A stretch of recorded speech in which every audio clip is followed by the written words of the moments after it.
اور اب اے ملک الموت تو جانتا ہے کہ وہ بچہ کہاں ہے اور کیا کر رہا ہے۔ تو حضرت عزرائیل علیہ السلام نے سجدہ کرتے ہوئے عرض کیا، اے میرے پروردگار، تجھ ہی کو سارا علم ہے، تو ہی بہتر جانتا ہے۔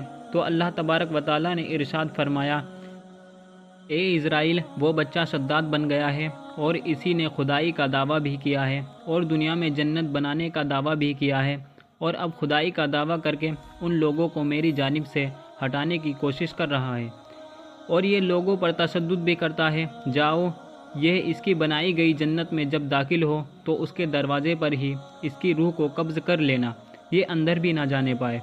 اور دوستو، اللہ تبارک و تعالیٰ کے حکم کو کون ٹال سکتا ہے؟ اس کی مرضی کے بغیر پتہ تک نہیں ہلتا، تو پھر شداد کیا چیز ہے؟ اللہ تبارک و تعالیٰ کے حکم کے مطابق حضرت عزرائیل علیہ السلام یعنی کہ ملک الموت نے اس کی روح کو اس کی بنائی کردہ جنت کے دروازے میں ہی قبض کر لیا۔ جو شداد خدائی کا دعویٰ کرتا تھا، جو جنت بنانے کا دعویٰ کرتا تھا، جو معاذ اللہ یہ کہتا تھا کہ میں اس جنت سے اچھی جنت بنا کر دکھاؤں گا، اسی کو اللہ تبارک و تعالیٰ نے اس کی بنائی ہوئی جنت میں داخل نہ ہونے دیا، کیونکہ جو بندہ اللہ تبارک و تعالیٰ کا نافرمان ہوتا ہے اور خدائی دعوے کرتا ہے، اللہ تبارک و تعالیٰ اس کو غارت کر دیتا ہے، چاہے وہ نمرود ہو، چاہے وہ فرعون ہو، چاہے وہ شداد ہو۔ اللہ تبارک و تعالیٰ کے یہاں سب کا انصاف ہونا ہے۔ ایک مرتبہ ملک الموت حضرت عزرائیل علیہ السلام اللہ کے پیغمبر حضرت یعقوب علیہ السلام کے پاس پہنچے۔ ملک الموت کو دیکھ کر حضرت یعقوب علیہ السلام پوچھتے ہیں کہ کیا آپ میری روح قبض کرنے کے لیے آئے ہو یا پھر مجھ سے ملاقات کرنے کے لیے آئے ہو؟ یہ سن کر ملک الموت نے عرض کیا، اے اللہ کے پیغمبر حضرت یعقوب علیہ السلام، میں آپ کی روح قبض کرنے کے لیے نہیں آیا ہوں، بلکہ میں تو آپ سے صرف ملاقات کرنے کے لیے آیا ہوں۔ یہ سن کر حضرت یعقوب علیہ السلام نے فرمایا کہ تو پھر ٹھیک بات ہے، لیکن جب آپ میری روح قبض کرنے کے لیے آؤ تو کوئی قاصد میری طرف روانہ کر دینا، یعنی مجھے موت کی کوئی ایسی نشانیاں پہلے ہی بتا دینا جس کو دیکھ کر میں یہ سمجھ جاؤں کہ میری موت کا وقت قریب آ چکا ہے۔ یہ سن کر ملک الموت نے کہا، اللہ کے پیغمبر، ٹھیک ہے، میں جب آپ کی روح قبض کرنے کے لیے آؤں گا تو اس سے پہلے میں 2 یا 3 قاصد آپ کے پاس بھیج دوں گا جو آپ کو یہ بتا دیں گے کہ آپ کی موت کا وقت قریب آ چکا ہے۔ اتنا کہہ کر حضرت عزرائیل علیہ السلام یعنی کہ ملک الموت واپس چلے گئے۔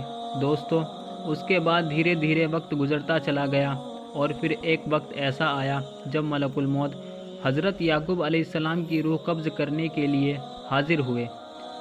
تو یہ سن کر حضرت یعقوب علیہ السلام نے فرمایا، اے ملک الموت، آپ نے تو مجھ سے کہا تھا کہ میں تمہارے پاس جب بھی آؤں گا تو اس سے پہلے میں اپنے قاصد آپ کے پاس بھیجوں گا، یعنی کہ ایسی کچھ نشانیاں آپ کو دکھلاؤں گا جس کو دیکھ کر میں سمجھ جاؤں گا کہ میری موت کا وقت قریب آ گیا ہے، لیکن یہاں تو آپ اچانک آ گئے ہو۔ یہ سن کر ملک الموت نے کہا، اے اللہ کے پیغمبر، میں نے تو آپ کی طرف 1 نہیں بلکہ 3 قاصد بھیجے تھے، بس آپ سمجھ ہی نہیں پائے۔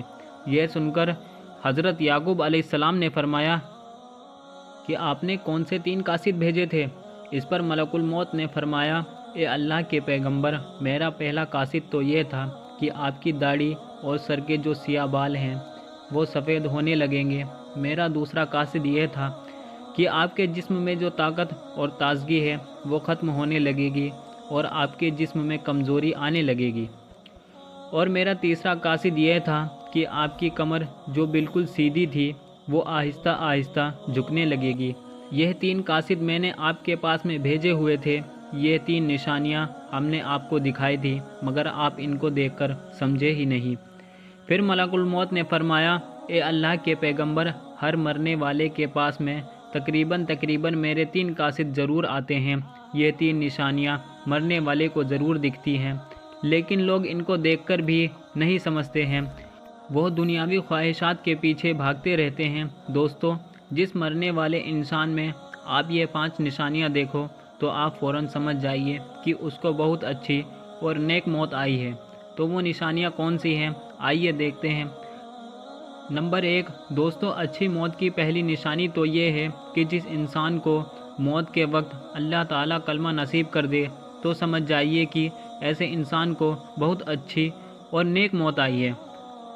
نمبر 2، اچھی موت کی دوسری نشانی یہ ہے کہ جس انسان کی پیشانی پر موت کے وقت پسینہ آ جائے تو اس کو دیکھ کر بھی آپ سمجھ جائیے کہ ایسے انسان کو بھی بہت اچھی موت آئی ہے۔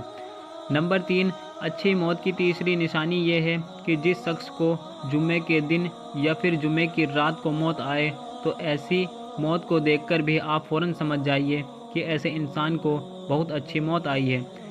نمبر 4، جس انسان کو دین کی خدمت کرتے ہوئے موت آ جائے تو ایسے انسان کو دیکھ کر بھی آپ لوگ سمجھ جائیے کہ اللہ نے اس کو بہت اچھی موت عطا فرمائی ہے۔